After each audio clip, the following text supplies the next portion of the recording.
एक दिन उसी कल्प वृक्ष की तरह होगी जो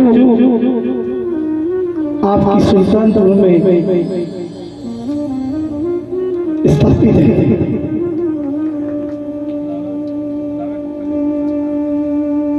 आज हम कथा सुल्तानपुर की करने जा रहे हैं। लोग कथा करते हैं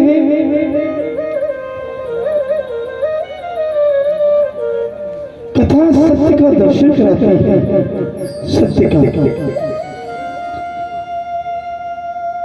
आज आपके बीच में भगवान विश्वकर्मा और मां भारती ये 5 दिवसीय इस विद्यालय में, इस विद्यालय प्रांगण में 5 दिन के लिए स्थापित हुए हैं। अब जैसा आपको इसको सेवा करना है वैसा आप कर सकते हैं।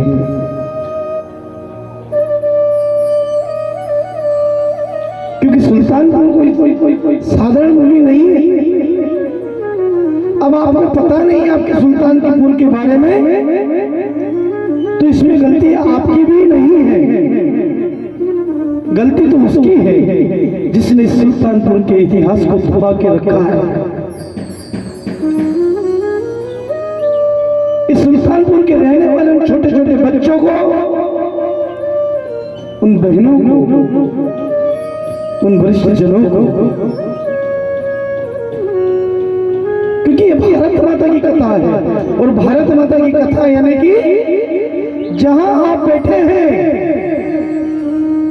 वहां का सत्य दर्शन करा देना इस कथा का मूल उद्देश्य है।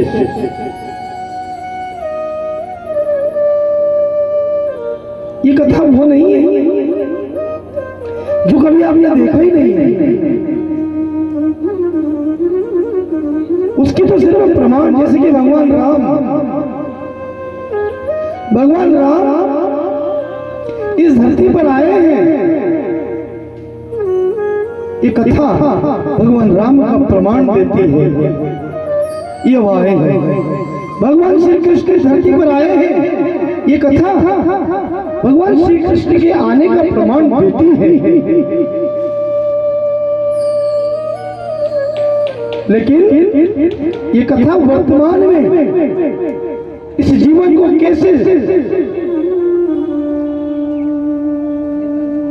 आसान तरीके से जी सकते, कैसे ये जमाने की जो भागदौड़ है, ये जमाने की जो कुरीतियां हैं, ये जमाने की जितनी भी हमने फैला रखी है, इनसे हम कैसे बच सके, ये कथा आपको वो दर्शन कराने वाली है।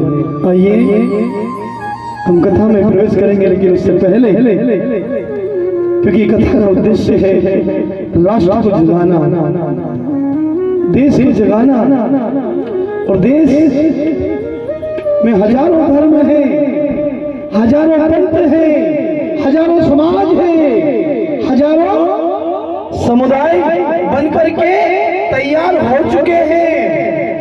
उन सबसे ऊपर एक धर्म है, वो है हमारा राष्ट्र धर्म है।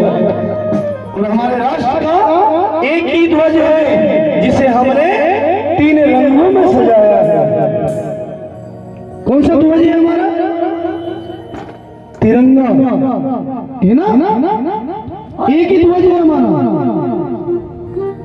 अब सबने अलग अलग ध्वज बना लिए, अलग अलग रंग अपने अपने नाम कर लिया, लेकिन राष्ट्र तुम्हारा एक ही है।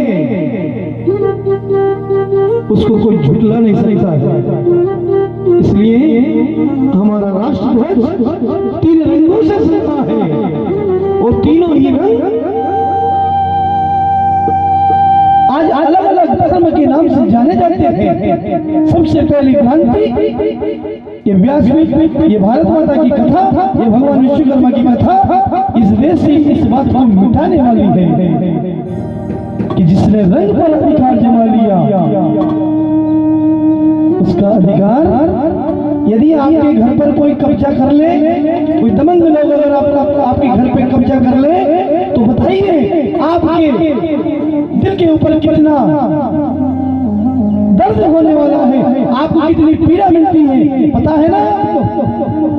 आपकी जमीन, आपके घर, आपके परिवार पर अगर कोई जबरदस्ती कब्जा कर लेता है, तो बताइए आपके परिवार में आप सुख चैन से रह सकते हैं?